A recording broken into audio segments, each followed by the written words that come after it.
We live in an era where sitting has officially become our default human setting. We sit in our cars during our morning commutes, we sit at desks for 8 hours straight tapping away at keyboards, and we crash onto the couch to sit and binge-watch television all night. Modern medicine calls this sedentary lifestyle the new smoking, but the truth is, this isn't a new discovery at all. If you study the deep anthropology of human movement, you uncover a fascinating reality. Ancient cultures across the globe actively feared, avoided, and heavily stigmatized prolonged sitting. From the elite warriors of the Roman legions to the nomadic hunters of the open plains, our ancestors recognized that the chair was a silent, biomechanical weapon that actively dissolved human vitality, rusted out the joints, and paralyzed the warrior spirit. Today, we are breaking down the full, untold story of posture and movement to reveal exactly why ancient civilizations guarded their physical alignment like a sacred treasure. The chair as a symbol of tyranny and decay. To understand why ancient societies looked at sitting with total suspicion, you have to realize that for 99% of human history, chairs didn't even exist for ordinary people. In ancient Egypt, Greece, and Rome, a chair with a backrest, known as a thronus or cathedra, was exclusively reserved for fat kings, frail tyrants, or coddled rulers who didn't have to work.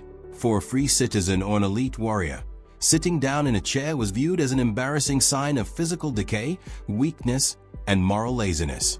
Choosing to sit instead of standing, squatting, or kneeling signaled to the entire community that your body was actively failing you. The ancients understood that a man who sat too much was a man who couldn't defend his tribe, transforming the chair from a luxury into a symbol of physical degradation. The biomechanical traps of the right angle. When you sit down in a standard modern chair, you are forcing your body into a highly unnatural, geometric cage filled with rigid 90-degree angles. Your hips are bent at 90 degrees, your knees are bent at 90 degrees, and your ankles are completely locked in place. Ancient movement masters intuitively knew what modern orthopedic science has finally proven. Your musculoskeletal system completely hates right angles. This static position traps your hip flexors in an aggressively shortened state while simultaneously stretching and completely turning off your gluteal muscles. Over time, this muscular imbalance triggers a catastrophic domino effect throughout your entire skeletal framework, pulling your pelvis completely out of alignment, flattening your natural lumbar curve, and leaving your spine completely vulnerable to severe structural damage and chronic pain. The extinction of the active rest squat.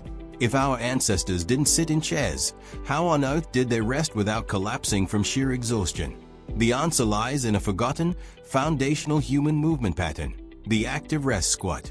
If you visit modern hunter-gatherer tribes or traditional agrarian communities today, you will see people of all ages casually chilling out, cooking, and socializing in a deep, parallel squat with their heels pressed firmly flat against the dirt. The human body is naturally engineered to use the deep squat as an active resting position.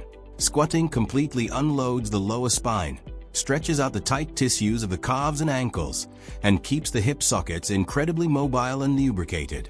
By replacing this primal posture with soft, cushioned chairs, modern society has effectively caused the systemic extinction of our natural lower body mobility.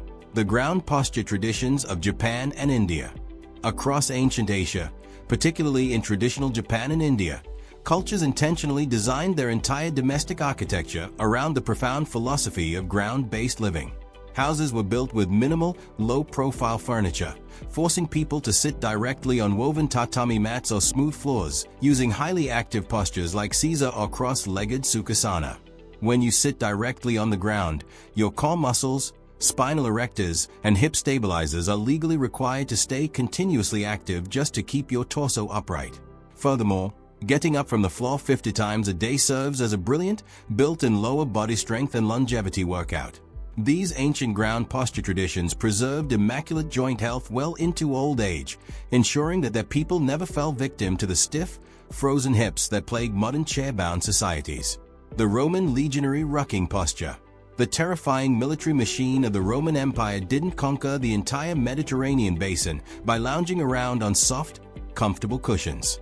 Roman legionaries were expected to stand, march, and fight for hours on end under the crushing weight of 60 pounds of iron armor and weapons. Roman military trainers realized that prolonged sitting actively ruined a soldier's lung capacity, shortened their stride, and severely weakened their lower back. To build unbreakable battlefield posture, soldiers were trained in the art of the active march, maintaining a perfectly stacked pelvis and an open, proud chest cavity. They viewed constant standing and heavy cross-country rucking as a mandatory form of physical conditioning, turning their daily logistical movements into a powerful shield that completely protected their spines against the physical trauma of hand-to-hand combat. The death of the gluteal power engine. Your gluteus maximus is the single largest, most powerful muscle group in the entire human body, acting as the absolute engine room for all athletic movement, sprinting, and lifting. But when you sit in a chair, you are literally using the weight of your own torso to crush this vital engine against a hard surface, completely cutting off its blood supply and blocking its neural pathways. Modern physical therapists call this alarming phenomenon glute amnesia, a state where your brain literally forgets how to activate your butt muscles. Ancient warrior cultures, particularly the Olympic athletes of Greece and the Pelwans of India, fiercely guarded their glute power through continuous lunging, squatting, and standing. They knew that a dead posterior chain meant weak throwing, slow sprinting, and a complete loss of athletic dominance. The hunter-gatherer movement matrix. To understand just how much our modern, sedentary lifestyle deviates from our genetic blueprint, we have to look closely at the daily movement matrix of ancient hunter-gatherers. Anthropological studies tracking modern tribes show that even during their downtime, their bodies are never truly sedentary in the way we are. They are constantly shifting positions, kneeling, squatting, carrying firewood, processing game, and walking long distances over highly uneven terrain. Their movement is highly varied, continuous, and integrated seamlessly into their survival. They didn't have a specific exercise hour at the gym because their entire life was a beautiful, non-stop flow of low-intensity physical activity. This natural movement matrix kept their metabolic rates incredibly high, their cardiovascular systems pristine, and their joints completely free from chronic arthritic wear and tear. The Stoics stand against physical sloth. For the ancient Stoic philosophers of Rome and Athens, physical posture was viewed as a direct, visible reflection of a person's internal moral character and mental discipline. Seneca and Marcus Aurelius heavily critiqued the lazy, wealthy Roman elites who spent their entire days reclining on soft couches while being carried around the city by slaves. The Stoics believed that physical sloth and overindulgence in comfort actively rotted the human mind, leaving it completely vulnerable to anxiety, depression, and a total loss of willpower. They practiced standing while reading, walking while debating philosophy, and intentionally introducing physical discomfort into their daily routines. They understood that keeping the body upright, alert, and moving was an absolute prerequisite for maintaining a sharp, disciplined, and unshakable psychological state. The respiratory collapse of the desk slouch. When you sit down and slouch forward over a desk or smartphone, you aren't just ruining your appearance. You are actively triggering a catastrophic respiratory collapse inside your chest cavity. Hunching your shoulders forward forces your ribcage to compress downward, completely paralyzing your diaphragm and cutting your lung capacity by up to 30%. This forced, shallow chest breathing signals to your central nervous system that you are in a state of constant, low-grade survival panic, spiking your cortisol levels and keeping you chronically stressed. Ancient cultures, from the martial artists of China practicing deep abdominal breathwork to the elite archers of the steppes, prioritized a perfectly erect, elongated spine because they knew that flawless posture was the absolute key to optimal oxygenation, calm focus, and effortless physical endurance. The full history of human posture reveals that an unshakable, pain-free body isn't manufactured by expensive ergonomic chairs or complex orthopedic surgeries. It is forged by actively honoring the ancient, natural laws of continuous human movement and rejecting the soft, paralyzing traps of modern sedentary comfort.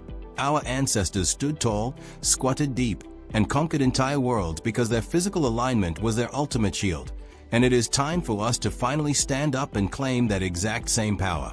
If this high-octane journey into the hidden science of primal movement kept your mind completely locked until the very end, make sure to slam that subscribe button, smash the like icon, and drop a comment below sharing which ancient posture hack you are hitting today. Thanks for watching, and stay moving.